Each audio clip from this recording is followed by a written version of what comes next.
Jujutsu Kaisen tem personagens incríveis. E com certeza, se você tá nesse vídeo, você vai ver um react muito animado e muito empolgado, porque Nanami, um dos personagens de Jujutsu Kaisen, que tem um desenvolvimento maravilhoso e um final não tão bom assim, tá ligado? É meu personagem predileto. Então, bem-vindo a Reactivine. E agora a gente vai ver um react claro, de um dos canais que eu mais assisto aqui, que é Psicologia dos Animes, do meu mano Rafael Bezerra, que é um psicólogo muito competente e que traz análises contundentes aqui. E a gente vai ver esse vídeo do Nanami, já dei o like, já são inscritos, então sem mais delongas, vamos dar play. Tem um diálogo mais reflexivo, Bora?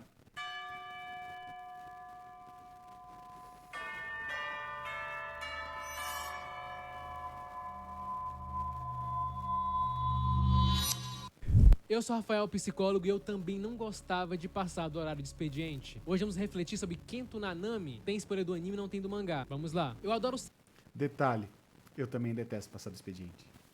Isso é um fato.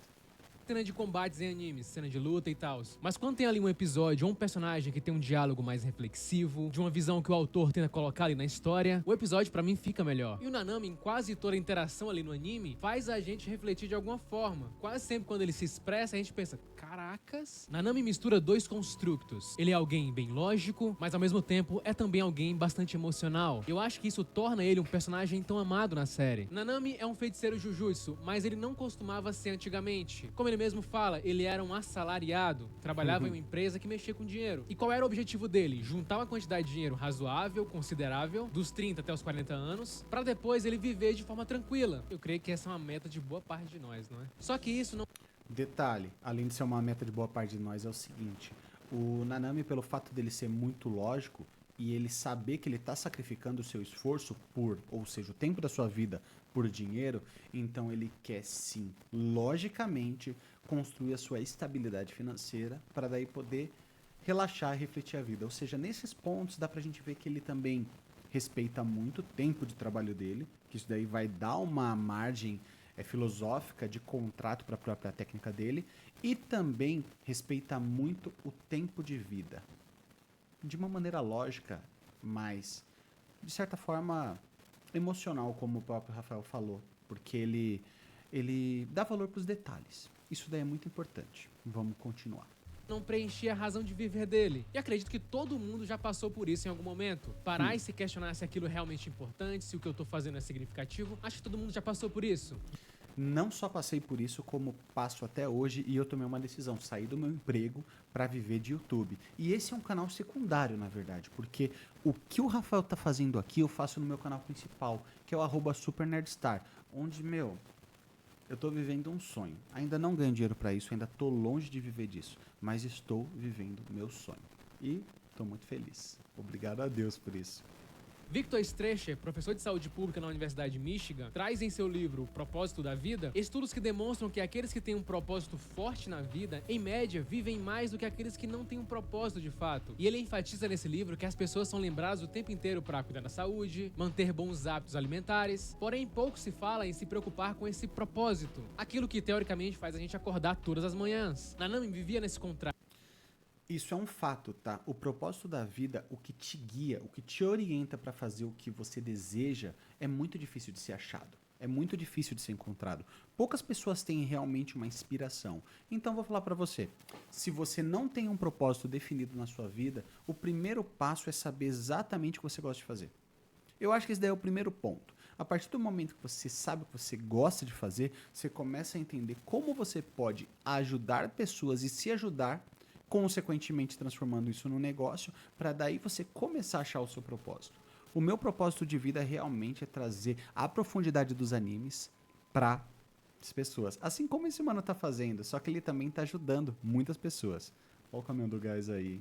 É, react de manhã é isso, mano. Vamos continuar. contraste e parecia sem rumo, parecia triste. E ele encontra esse propósito dele em um evento corriqueiro. Ele sempre ia comprar pão no mesmo local. E ele, por ter ali um poder paranormal de feiticeiro, sempre via uma maldição no ombro de uma garota. Só que ele via e não fazia nada. Nanami, antes de se tornar feiticeiro, gostava de não dificultar as coisas, não se responsabilizar pelos outros, não fazer esforços desnecessários. Se algo tem como fazer de forma fácil, vai ser feito de forma fácil. Tanto que ele pensa consigo mesmo naquela situação. Tá, se eu tentar exorcizar essa maldição, a garota vai me achar estranho. Se eu continuar não fazendo nada, não vai ter um grande impacto ali naquela maldição pra vida daquela menina. Então tá tudo bem. Só que um dia, depois de mais uma daquelas reflexões dele, ele fala sobre o seu trabalho pra moça, dizendo ali que ajudava pessoas ricas a ganharem mais dinheiro, e fala que se alguém da profissão dele sumisse, não faria falta no mundo. Mas no caso da garota, não. Era diferente. Se padarias passassem a não existir, ou ela não passasse a não atender, o mundo sentiria a falta dela. E ele até fala, né? Caraca, e eu ganho mais que você, não faz sentido isso. Então ele pede ali pra ela ficar mais próxima dele e decide finalmente fazer algo, tirando aquela maldição das costas da garota, que tava causando um cansaço ali nela. E aí acontece algo na vida dele que não acontecia antes, que era ele ver o impacto diretamente de uma ação dele sobre o outro. E então ele é agradecido por aquela moça e a partir daquele momento ele encontra o seu propósito.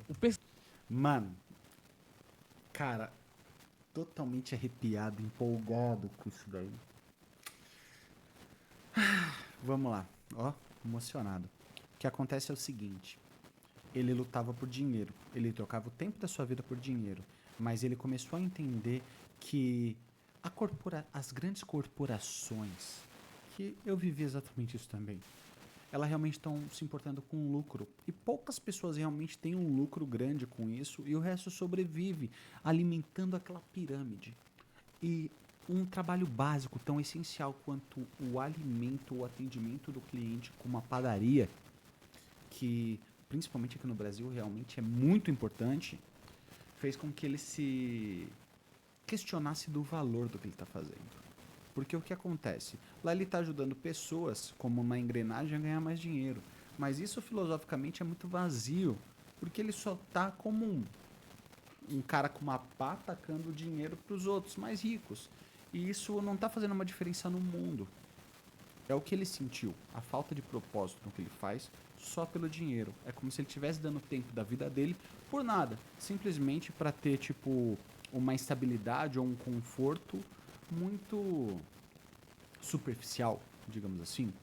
E quando ele vê aquela menina completamente essencial para aquele bairro, para aquelas pessoas, dando o coração dela e sofrendo por uma maldição, sendo que ela, ganha menos, tá com uma maldição nas costas e, além de tudo, tipo, é subvalorizada. Ele tirou a maldição e ele entendeu que aquela felicidade, aquela pessoa lógica, que estava completamente focada nos seus interesses, descobre que ajudar uma outra pessoa faz com que ele entendesse qual é a função verdadeira e o propósito dele. E propósito é isso, tá, gente? O que você pode fazer pelas outras pessoas, transforma a vida dele e faz com que ele volte a ser um feiticeiro. É lindo, é maravilhoso, é maravilhoso. Mano, maravilhoso. Eu fiquei emocionado, de verdade. Vamos continuar. Alan Lux. O pesquisador Alan Lux chamou esse sentimento de alta do ajudante, que seria ali a sensação de euforia depois de ajudar alguma pessoa. E o impacto de ajudar alguém costuma ser amplo. Estudos, por exemplo, mostram que pessoas que têm trabalhos voluntários costumam viver em média mais também do que as pessoas que não fazem, justamente pela sensação de bem-estar, o senso de pertencimento. Tudo isso alivia o estresse. E ao entrar nesse mundo de feiticeiros, nesse mundo de maldições, ele passa a ter uma função enorme no desenvolvimento do Itadori. Pensa só, o Satoru é como se fosse aquele tio, uma imagem de um tio que facilita tudo, que te ajuda bastante, mas não tem lá um senso de responsabilidade contigo. Já a figura do Nanami para o Itadori já é diferente. É mais próxima como a de um pai ou uma mãe, severo e ao mesmo tempo protetor. Ou seja, ele mostra um lado pro garoto que o Gojo provavelmente não conseguiria mostrar. Nanami fala para o Itadori que não julga, não deprecia ou elogia ninguém, e que se atende apenas aos fatos. Nanami aparenta ter ali um certo grau de maturidade, mesmo esse termo sendo algo bem difícil de definir. Afinal, o que é maturidade? Essa palavra que é baseada em algo que seria o ideal, mas o que seria o ideal nesse... Eu julgo que não é exatamente uma maturidade, apesar dele ele ser muito direto, muito metódico, muito transparente. Eu diria que o fato é uma escolha realmente dele ser direto e racional. Talvez por ele trabalhar com números, isso moldou a personalidade para isso. Não julgo como uma maturidade, em certa forma. Eu julgo como uma pessoa extremamente racional. Extremamente racional. Caso. A verdade é que todos nós temos momentos de maturidade e imaturidade, uns Sim. mais, outros menos. A teoria do investimento social propõe que transições de vida no decorrer da idade, como entrar no mercado de trabalho, casar ou tornar-se pai ou mãe, estimulam o amadurecimento pessoal porque obrigam os jovens a investir em novos papéis sociais. Essas funções estariam conectadas a expectativas da sociedade e novas demandas comportamentais que isso acaba exigindo. E percebemos isso claramente no Nanami após ele se tornar feiticeiro, porque agora ele tem que assumir responsabilidades. E tem uma frase marcante dele sobre isso que ele fala pro Itadori, que ele como adulto tem dever de o protegê-lo, porque para ele é dever de um adulto colocar a vida de uma criança acima da sua. E o Nanami define a maturidade de uma forma que me identifiquei bastante. Ele fala que você se torna adulto quando você presencia pequenos desesperos diários, como por exemplo encontrar cabelo seu no travesseiro. Eu me identifiquei bastante com isso. Sensacional. Mas é um fato. É um fato. Os desesperos diários, eles são preocupações. E às vezes a preocupação é uma pré-ocupação. Você está adiantando uma ocupação. Então você está perdendo tempo pensando naquilo. E esse desespero, essa preocupação, ela realmente reflete a maturidade, mas a falta talvez de fé também em alguns pontos, tá? Mas o Nanami, ele realmente tem esse senso de dever que é maravilhoso. É muito bonito de ver. Por isso que eu deixo meu cabelo grande, porque eu sei que um dia eu não vou ter esse volume todo de cabelo. Então deixa eu aproveitar, né? Quando eu era criança, eu imaginava as pessoas da minha idade Rafael Bezerra, eu acho que você nunca vai ver esse vídeo aqui, mas você é brabo, viu? agora, 28 anos, como sendo alguém muito velho, um adulto, alguém bem distante. Mas chega um momento que você para, olha e pensa, caraca, eu sou adulto. Agora eu tenho aquela idade das pessoas que eu considerava bem distante, que eu achava que ia demorar muito pra chegar. Enfim, uma refletida aqui que eu acabei tendo, né? E a gente passa a maior parte da nossa vida na idade adulta. Pesquisas sugerem que o desenvolvimento cognitivo adulto é um processo complexo, sempre em constante mudança. Pode ser ainda mais ativo do que o desenvolvimento cognitivo na infância. Ou seja, mesmo após a fase adulta, a gente continua amadurecendo. É um processo contínuo. Só que a gente costuma ter o que os psicólogos Daniel Gilbert e Timothy Wilson chamam de a ilusão do fim da história, na qual acreditamos que já chegamos na maturidade ideal e final. Eles falam que tendemos a pensar no presente como uma espécie de momento divisor de águas, em que acreditamos que continuaremos a ser quem somos para o resto de nossas vidas. Isso daí, esse pensamento, eu concordo com ele plenamente, tá? E esse pensamento, no meu linguajar, se traduz a arrogância. Não que a gente seja arrogante ou soberbo ou melhor que os outros, mas a gente simplesmente acredita que o que a gente sabe é suficiente naquele momento. E talvez não seja. A gente tem que fazer o melhor que a gente pode com o que a gente tem agora. Mas a gente está em constante evolução. A gente está aprendendo a todo momento. Ou desaprendendo, né?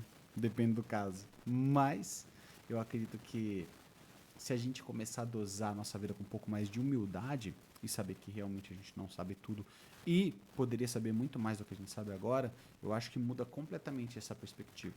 A gente sabe, né, o quanto a gente muda, só que a gente meio que subestima isso, a gente acha que não vai mudar. E pensa só, o Narami tem 27 anos, apenas 27 anos, ele parece ter mais. Ou seja, ele teria muito tempo ainda para se desenvolver cognitivamente. E vemos o Nanami passar exatamente isso pro Itadori. O jeito meio rude que ele age com ele não é no sentido de menosprezá-lo, mas sim com o objetivo de mostrar pro Yuji que o mundo Jujutsu não é simples. Ele fala, né, que é impossível se sentir responsável por todas as pessoas. Ele dá um exemplo bem bacana, né, de que o Itadori quer ajudar as pessoas boas, mas o Nanami fala que isso seria um erro porque a maioria das pessoas não é nem boa, nem má. E o Nanami fala isso porque ele já tem essa casca montada em si mesmo. Porque apesar dele se mostrar bastante indiferente ao trabalho, algumas atitudes dele demonstram o contrário. Ele fala, por exemplo, que não costuma misturar emoção com trabalho, mas ele limpa as lágrimas de um espírito que estava chorando. E o Marrito ali, que é uma maldição que tem o poder de ver a composição da alma das pessoas, percebe que a alma do Nanami naquele momento está tremendo. O que indicaria que ele está fazendo o papel de alguém forte, mas que não é exatamente isso. Que não é alguém inabalável. Esse processo que o Nanami tenta fazer,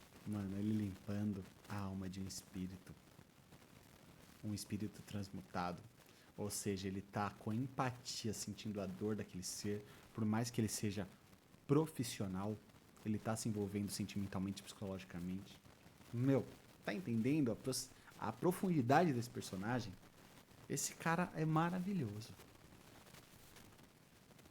ter é realizado também por muitos profissionais de saúde, que acabam por enfrentar justamente muitas situações difíceis diariamente. Esse processo é conhecido como desumanização defensiva. Em uma investigação dos pesquisadores Weiss e Muratori, ele demonstrou que humanizar o sofrimento de um paciente por profissionais de saúde os torna mais vulneráveis aos sintomas de burnout, especialmente quando estão fortemente engajados em um trabalho direto com os pacientes. Ou seja, quando eles acabam se misturando com as emoções dos pacientes, essa maior distância seria no sentido de preservar a saúde mental do profissional. E é exatamente isso que acontece com o Nanami. Por quê? Na profissão dele, ele vai ver mortes, vai ver pessoas em situações vulneráveis, e isso impactaria ele de alguma forma na hora de salvar alguém. E é isso que ele tenta passar pro Itadori. Tanto que ele fala, caracas, esse garoto de fato é afetado pelas outras pessoas. Mas o fato do Nanami tentar separar essas emoções, separar, distanciar das pessoas, mostra que sim, ele é alguém emotivo. Ele só está tentando arrumar um jeito de contornar isso. E é isso também que ele tenta passar pro Itadori. O Nanami passa ali uma visão pro Itadori que ele vai ter que fazer coisas que ele imaginava que não iria fazer. Que ele precisa estar de fato preparado para isso. E eu vi isso como uma ótima metáfora para a nossa realidade também. Eu, você, vamos passar por coisas inevitáveis que estão fora de nosso controle. Mas são coisas totalmente fundamentais para o nosso crescimento e desenvolvimento. Naquele momento que o Nanami quase é morto pelo Mahito no anime, ele expressa ali um sorriso, né? Um sorriso de alguém que sentiu que a vida valeu a pena. Talvez justamente por ter encontrado esse propósito. Nietzsche tem uma frase, né, que... Detalhe, tá? Nesse momento, era pro Nanami morrer. O Gege Akutami, ele falou, tá no databook do Jujutsu, com as curiosidades, que ele falou realmente que o Nanami ia morrer nesse momento. Só que o personagem, ele sobressaiu ao roteiro e ganhou vida própria. Esse era o personagem predileto do Gege Akutami no Jujutsu Kaisen. E é muito bonito isso. Aquele sorriso de contemplação de que realmente a vida dele valeu a pena foi uma troca completa de viver o propósito dele pelo racional, que era juntar e viver uma vida relaxada na praia. Olha a beleza. Ele encurtou a vida dele muito. Ele não ajuntou o dinheiro que ele queria. Talvez ele tenha perdido os confortos da velhice que ele queria, mas valeu a pena. É incrível. fala que aquele que tem um porquê para viver pode suportar quase Qualquer como. como. Para alguém que está passando por um momento difícil, uma depressão, não é Eu citei esse ditado aí no vídeo do Mashiba, do Hajime no Ippo, que tá lá no meu canal. Lembrei agora. fácil de encontrar um propósito. Fica difícil de enxergar. Assim também como é difícil encontrar quando a gente é novo. Como o Nanami fala pro Itadori, ser criança não é pecado, ser jovem não é pecado. A maturidade vai se construindo. E às vezes se você forçar a ser um adulto, vai ser como andar com sapatos que você ainda não consegue calçar. Curta, se inscreva, compartilhe, é apenas o começo. Brilhante, vídeo maravilhoso, muito emocionante, me pegou em alguns momentos. Então eu vou dar mais uma moral, vou reforçar aqui, tá? Psicologia dos Animes, do psicólogo Rafael Bezerra. Tá só com 37 likes. Esse daí merecia muito mais. Muito mais. Então dá aquela moral, vai lá, curte, compartilha. E é isso aí. Tamo junto, família.